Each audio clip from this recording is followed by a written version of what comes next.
দুনিয়ায় বান্দা কান্দে না, মন এত শক্ত, দিল এত শক্ত, অন্তর এত শক্ত। কারণ কি জানেননি?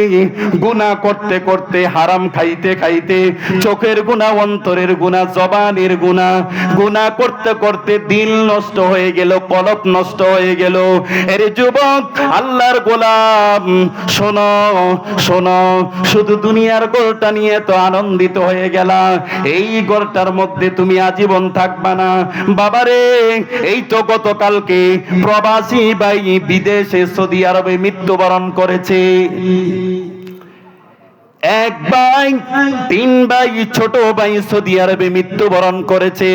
ওই লাশ আনার জন্য দুই ভাই এয়ারপোর্টে গেছে। গতকালকের ঘটনা, ঢাকা এয়ারপোর্টে গেছে। যাওয়ার পরে অ্যাম্বুলেন্সে করে যখন ছোট ভাইয়ের লাশটা নিয়ে আসতেছে, আল্লাহ, সাথে সাথে অ্যাম্বুলেন্স আবার অ্যাক্সিডেন্ট করে এক ভাই তো বিদেশে মারা গেল।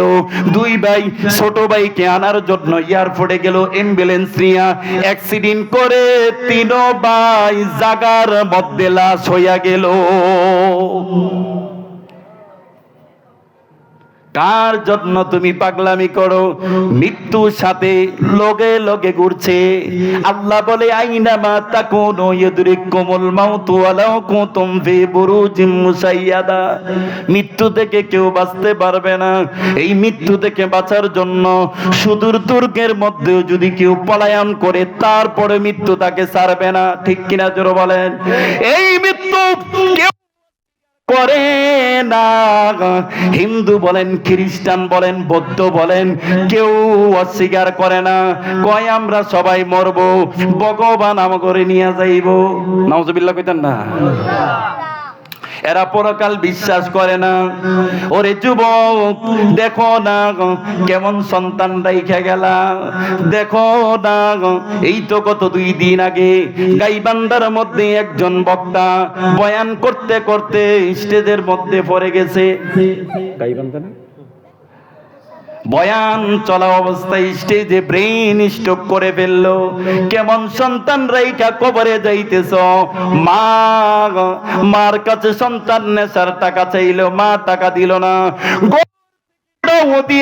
মারি এমন ভাবে কোপ দিছে রে, কল্লা দ্বিখণ্ডিত করে ফেললো, কল্লা 2 ভাগ হয়ে গেল। ছেলে নেশাখোর বেগে গেল। ওই গ্রামের লোকেরা কান্না করে, আর মেয়েরা বলে, বৌমারা বলে, শাশুড়িরা বলে, মেয়েরা বলে যে কেমন সন্তান জন্ম দিল, যেই সন্তানের হাতে মা দুনিয়া থেকে বিদায় নিল। সন্তান নাই, সন্তান নাই, বেগে গিয়েছে।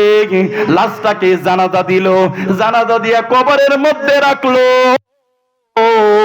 কবরে রাখার পরেও শান্তি নাই, কবরের মধ্যে রাখার পরেও শান্তি নাই। রাত্রে বেলা ওই নেশাখোর সন্তান আবার মার লাশ কবর থেকে উঠাইয়া ঘরের মধ্যে রাখলো। নাউজুবিল্লাহ।